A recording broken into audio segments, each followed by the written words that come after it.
بسم اللہ الرحمن الرحیم۔ آج کا ہمارا موضوع ہے دیہاتیوں کے لیے خوشخبری۔ الحدیث النبوی۔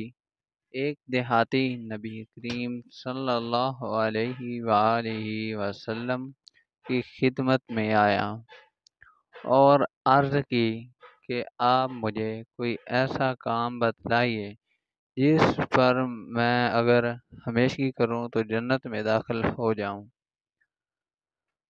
آپ صلی اللہ علیہ وآلہ وسلم نے فرمایا کہ اللہ کی عبادت کر اور اس کا کوئی شریک نہ ٹھہرا، فرض نماز قائم کر، فرض زکوٰۃ دے اور رمضان کے روزے رکھ۔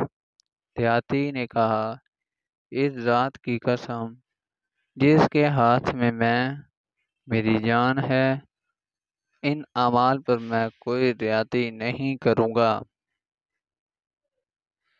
جب وہ پیٹھ موڑ کر جانے لگا تو نبی کریم صلی اللہ علیہ وآلہ وسلم نے فرمایا کہ اگر کوئی ایسے شخص کو دیکھنا چاہے جو جنت والوں میں سے ہو تو وہ اس شخص کو دیکھ لے۔ صحیح بخاری 1357۔